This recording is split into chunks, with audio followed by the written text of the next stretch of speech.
परमात्मा है। और मनोरथान करोत्युज्जयी जनो दैवाहतारपि युज्यते हर्षशोकाभ्याम तथाप्याज्ञां करोमि ते। अक्रूर जी ने कहा कि राजन, व्यक्ति मनोरथ बड़े बड़े करता है कि ऐसा कर लेंगे तो वैसा हो जाएगा, ऐसा कर लेंगे तो वैसा हो जाएगा, लेकिन कब क्या होगा कौन जानता है। आज तुम विचार कर रहे हो कि कृष्ण बलराम को यहाँ लेकर के आओ तुम, और मैं उनको धोखे से मरवा दूंगा, मेरा काल है, लेकिन कल यदि कृष्ण बलराम यहाँ आ गए तो वे तुम्हें मारेंगे या तुम उन्हें मारोगे, कौन जानता। मनोरथान करोत्युज्जयी जनो दैवहतारपि। जीव मनोरथ तो बड़े बड़े कर लेता है, लेकिन क्या होगा कैसे होगा कोई जानता है क्या। राजन, कृष्ण बलराम साधारण नहीं है। आज तुमने उन्हें यहाँ बुलवाया, कल उन्होंने तुम्हें मार दिया, तुम उन्हें मारोगे कि वे तुम्हें मारेंगे, इसको कोई बता सकता है क्या। कंस ने तुरंत तलवार निकाल ली। देखो अक्रूर जी, ज्ञान सुनने के मूड में नहीं हो, अभी ज्ञान नहीं चाहिए, ये बताओ जाओगे लेने कि नहीं जाओगे। अक्रूर जी ने सोचा कि दुष्ट है, मार देगा, नहीं जाऊंगा। अक्रूर जी ने कहा कि नहीं, तथापि आज्ञा करोगे, आपकी आज्ञा पालन करना तो मेरा परम कर्तव्य है, मैं जाऊं। और अक्रूर जी ने प्रातःकाल रथ सजाया, रथ सजा करके वृंदावन धाम की ओर प्रस्थान कर रहे हैं। रास्ते में विचार करते हुए चले जा रहे हैं, ऐसा कौन सा पुण्य का कार्य मैंने किया है, ऐसा कौन सा कल्याणकारी कार्य मैंने अपने जीवन में किया है, ऐसी कौन सी तपस्या की है, ऐसा कौन सा दान दिया है मैंने जिसका प्रतिफल आज मुझे श्री कृष्ण के दर्शन के साथ में प्राप्त होगा। यद्रक्षाम अद्य केशव किम मया चरितम भद्रम किम तप्तम परमं तपः किम बाथाप्यर्हते दत्तम यद्रक्षाम अद्य केशव। आज मैं भगवान श्री कृष्ण का दर्शन करूंगा। और देखो प्रातः काल चले, सायंकाल पहुंचे, ब्रज के रज को प्रणाम करते हुए जा रहे हैं। सायंकाल उधर से भगवान लौट रहे थे, गौवे चरा करके इधर से अक्रूर जी पहुंच रहे थे, दोनों का बीच में समागम हो गया। अक्रूर जी ने कहा कि क्यों आया हूं बताना आवश्यक तो है नहीं। भगवान श्री कृष्ण ने कहा कि आप मैया के सामने बिल्कुल ऐसा मत कहना कि कंस ने हमें किस लिए बुलाया है, नहीं तो मैया जाने नहीं देगी और फिर आगे की लीलाएं होंगी नहीं। अक्रूर जी आए, नंद बाबा ने स्वागत सत्कार किया, बिठाया, जलपान इत्यादि कराया। रात्रि में भोजन इत्यादि से निवृत्ति के बाद अक्रूर जी आकर के बैठक में बैठे। नंद बाबा ने कहा, कहिए अक्रूर जी, आपके आगमन का कारण क्या है, किस लिए आए हैं आप, कोई विशेष प्रयोजन। अक्रूर ने कहा कि हाँ, मुझे लगता है कि कंस की भावनाओं में कुछ परिवर्तन हुआ है और कंस ने एक बहुत विशाल मेले का आयोजन किया, धनुष यज्ञ के मेले का आयोजन किया है। ब्रजमंडल के दूर दूर के गांवों से लोग वहां चल करके आएंगे मेला देखने के लिए, और उसमें आपके दोनों बालकों को, कृष्ण बलराम को भी आमंत्रित किया है। मैया जल का पात्र लेकर के चली आ रही थी, जल का पात्र हाथ से छूट गया, धड़ाम से मैया वहीं पर बैठ गई। जा दिन से मेरे लाला ने जन्म लियो, ताए दिन से वो दुष्ट कंस नित्य कहूं ना कहूं राक्षसन को भेजे मेरे लाला को मारने की खातिर, और आप चाहते हैं कि मैं अपने लाला को काल के मुख में स्वयं भेज दूं। नहीं नहीं अक्रूर जी, ऐसा संभव ही नहीं है। मैं अपने बालक को, अपने लाला को अपने स्वयं से काल के मुख में नहीं भेज सकती। कन्हैया मेरा प्राण है, मैं अपने शरीर से अपने प्राणन को नहीं निकाल सकती अक्रूर जी। न जाने कैसे पूरे ब्रजमंडल में ये खबर आग की तरह फैल गई कि कोई अक्रूर नाम का व्यक्ति आया है जो कृष्ण बलराम को मथुरा ले जाना चाहता है। आज रात्रि में किसी का चूल्हा नहीं जला, किसी ने भोजन नहीं किया, पूरा ब्रजमंडल उदास है, गौएं उदास हैं, बछड़े उदास हैं, गोप ग्वाले उदास हैं, गोपियां उदास हैं, क्योंकि गोपियों के तो प्राण हैं श्री कृष्ण। पूरा मानो पक्षी भी उदास हो गए, वृक्ष भी उदास हो गए। वृंदावन के वृक्ष भी कोई साधारण वृक्ष नहीं है, वृंदावन के पक्षी साधारण पक्षी नहीं है। प्रायो वताम विहगा मुनयो वनेश्मिन, ये सब ऋषि मुनि हैं।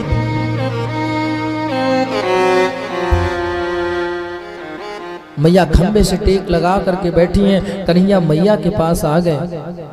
मन में विचार ये है कि यदि अभी मैया ने मुझे जाने नहीं दिया तो मैं आगे की लीलाएं संपन्न कैसे करूंगा। मन में तो मैया भी ऐसा विचार करती हैं कि देखो दुनिया के लोग तो बाहर घूमने के लिए जाते हैं। जा दिन से मेरे लाला ने जन्म लियो ता दिन से मेरो लाला कहूं बाहर घूमने के लिए ना गए हो।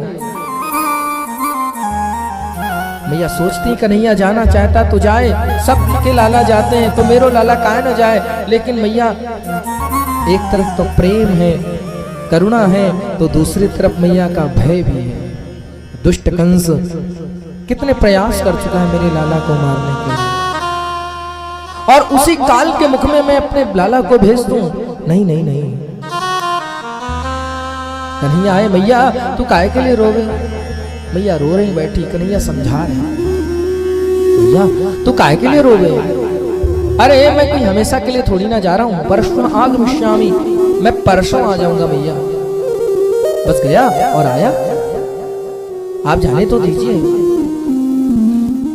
हमारा भी मन करता है कि हम मेला घूमने जाएं, सब लाला लोग जावें, सब गोप वाले जावें, हमारो भी मन करे कि हम भी जावें। मैया ने कन्हैया को हृदय से चिपका लिया। लाला तो मालूम ना है काल को मुख है।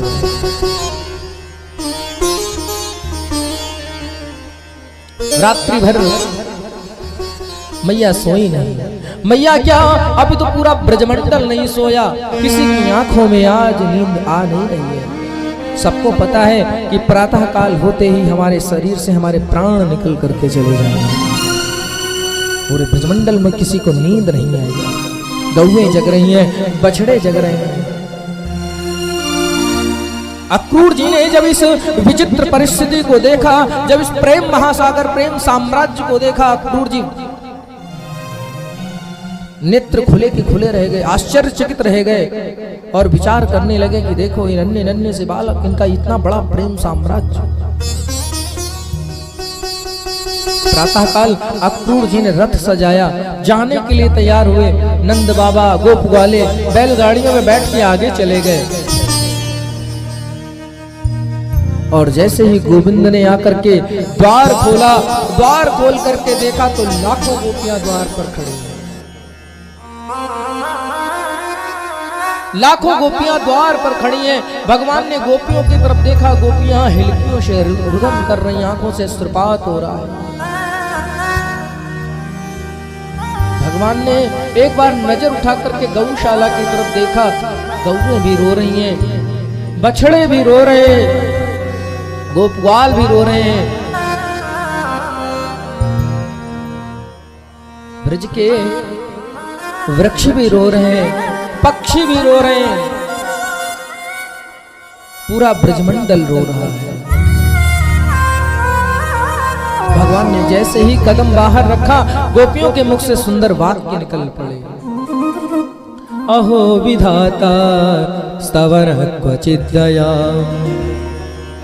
संयोज्य मैत्र्या प्रणयेन देहिनः, तां सा कृतार्था व्यूनं च पार्थकं, विक्रीडितं तेर्भगचेष्टितं यथा।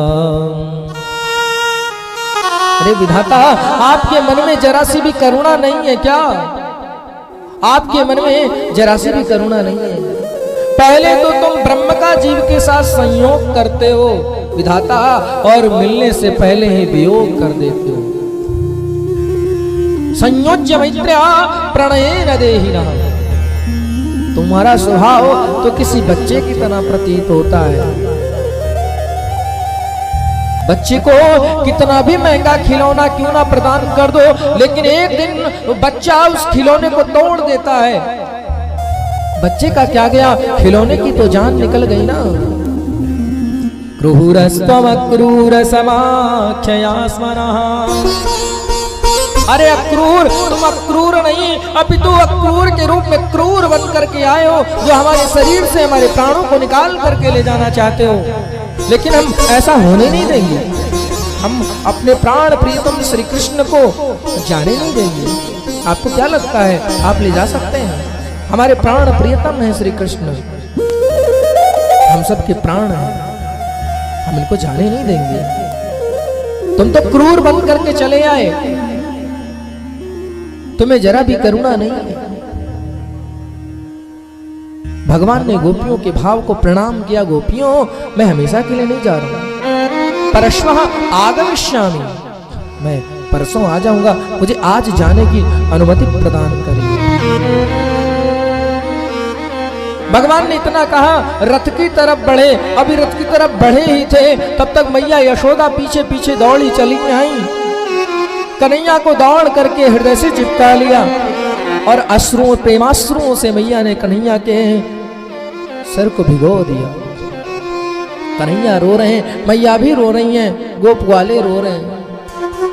न चांतर न बहिर्यस्य न पूर्वम नापि चापरम, पूर्वापरम बहिस्यांतर्जगतो यो जगज्जय, तं मत्वात्मजमव्यक्तं मर्त्यलिङ्गमधोक्षजम् गोपगोलूखले दाम्ना गोविन्दः प्राकृतं यथा।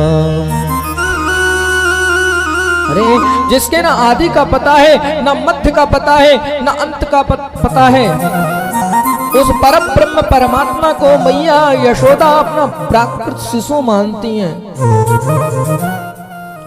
तम मत्वात्मजम अव्यक्तम, उसको अपना आत्मज मानती हैं। मैया कहने लगी, कन्हैया मैंने एक मटकी तोड़ने के बदले तो को मैंने उखल में बांधने को प्रयास किया, उखल में बांध दियो। भाई के लिए तो मुझे छोड़ करके जा रहे हो ना। कन्हैया तुरंत चरणों में गिर गए। नहीं मैया, आपके प्रेम का वर्णन कौन कर सकता है? आपके स्नेह का, आपके वात्सल्य का वर्णन कौन कर सकता है?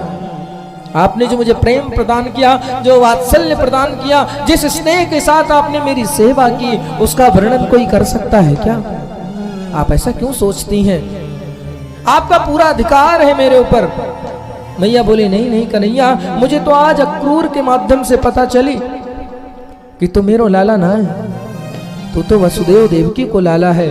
कन्हैया तुरंत पुनः चरणों में गिर गया। मैया ऐसे नहीं बोले, मैं तो जन्म जन्मांतर आपको पुत्र बनना चाहूंगा, मैं तो आपको ही पुत्र हूं। आप ऐसा क्यों सोचती हैं कि मैं आपका पुत्र नहीं हूं? जो प्रेम, जो स्नेह, जो वात्सल्य आपने प्रदान किया है, वो मुझे कोई और प्रदान कर सकता है क्या मैया? आप ऐसा क्यों सोचते हैं? कन्हैया ने सोचा कि ज्यादा देर रुकूंगा तो जा नहीं पाऊंगा, ये ब्रजवासी मुझे जाने नहीं देंगे, इनका तो सर्वस्व मैं ही हूँ। गोविंद तुरंत पलटे और जल्दी से भाग करके दौड़ करके रथ में चढ़ गए। अक्रूर जी से कहा कि प्रस्थान करिए, रुकना नहीं है। और जैसे ही अक्रूर जी ने रथ की बागडोर हाथ मिली, गोपियां दौड़ करके रथ के आगे आकर लेट गईं।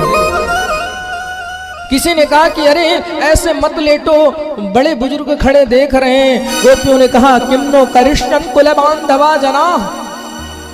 अरे जीवन की बागडोर जब कृष्ण के हाथ में समर्पित कर दी तो इन बंधु बांधवों से डरना कैसा?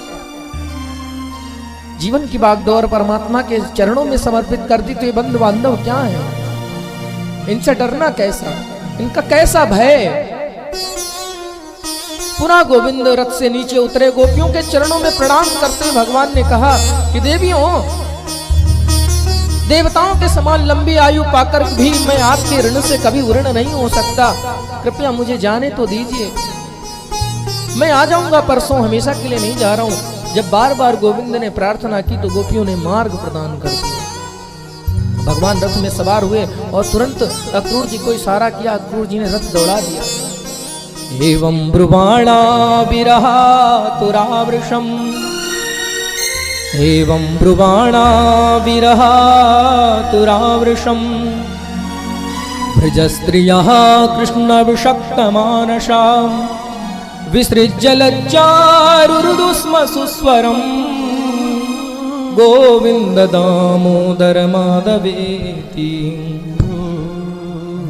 गोविंद दामोदर माधवेति।